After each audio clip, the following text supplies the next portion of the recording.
शेतकरी मित्रांनो, रामराम. सांडोळचा शेतकरी या आपल्या यूट्यूब चॅनलमध्ये सर्वांचे स्वागत आहे.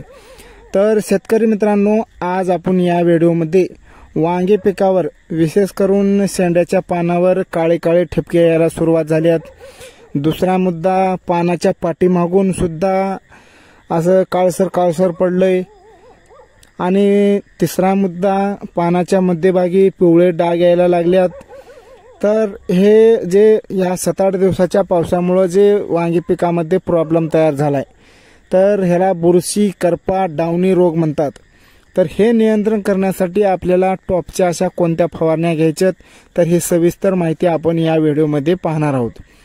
तर शेतकरी मित्रांनो, पहिला मुद्दा आपला, वांग्याच्या पानावर काळे काळे बारीक गोल डाग यायला सुरुवात झाल्यात. तर ते टिक्याचा प्रकार आहे.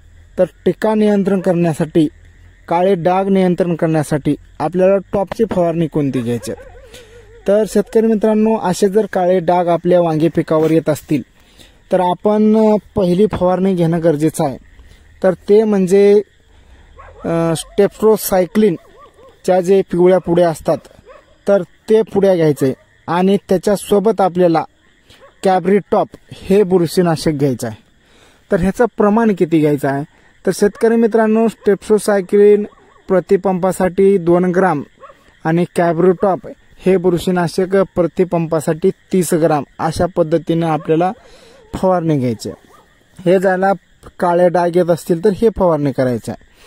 आणि पानाच्या पाठीमागून जर करप्याचा अटॅक झाला असेल तर करपा नियंत्रण करण्यासाठी आपल्याला कोणती फवारणी घ्यायची आहे? तर करपा रोग नियंत्रण करण्यासाठी आपल्याला मॅरिऑन ह्या बुरशीनाशकाची फवारणी करायची. तर ह्याचं प्रमाण आपल्याला प्रतिपंपासाठी 8 ml अशा पद्धतीनं आपल्याला घ्यायचं आहे. आणि तिसरा मुद्दा, पानाच्या मध्यभागी पिवळे डाग यायला झाल्यात, ते डावणीचा प्रकार असू शकतो. तर डावणी नियंत्रण करण्यासाठी आपल्याला कोणतं बुरशीनाशक घ्यायचं? तर शेतकरी मित्रांनो, डावणी नियंत्रण करण्यासाठी आपल्याला आमिस्टार टॉप हे बुरशीनाशक घ्यायचं आहे. तर ह्याचं प्रमाण किती आहे? तर आमिस्टार टॉप हे आपल्याला प्रतिपंपासाठी 20 ml अशा पद्धतीनं घ्यायचं आहे. तर शेतकरी मित्रांनो, प्रत्येक रोगावर वेगवेगळं औषध आहे. कोणतं बी औषध कवा बी मारून काही उपयोग घेत नाही. तर तुम्ही व्हिडिओ सुरुवातीपासून शेवटपर्यंत नीट बघा. कारण काय बी रोग येऊ लागला आपण काय बी मारलेलो काही उपयोग नाही. रोग बघूनच औषध दिलं तर आपल्या पैशाची बचत होणार आहे. नाहीतर दरबारला कोणतं बी बुरशीनाशक मारायचे का? मारा, असलं करून पैशाचा नाश करू नका. काळे ठिपकी येत असली तर कॅब्रिटॉप, स्टेप्ट्रोसायक्लिनच्या पुड्या घ्या. करप्याचा अटॅक असेल तर मॅरिऑन घ्या.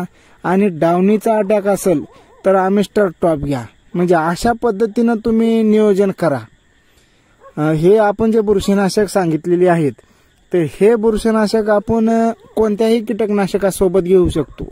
असं नाही की स्पेशल बुरशीनाशकाचीच फवारणी करायची. तर शेतकरी मित्रांनो, अशा पद्धतीनं नियोजन करणं गरजेचं आहे. कुठंतरी आपल्याला 4 पैशाची बचत झाली पाहिजे. आणि रोग हाय त्याच रोगाचं औषध फवारून आपल्याला रोग हा नियंत्रण आणणं गरजेचं आहे. जास्त पैशाचा नाश करून उपयोग नाही. तर शेतकरी मित्रांनो, व्हिडिओ आवडला असेल तर व्हिडिओला लाईक करा, इतर शेतकरी मित्रांपर्यंत शेअर करा. धन्यवाद.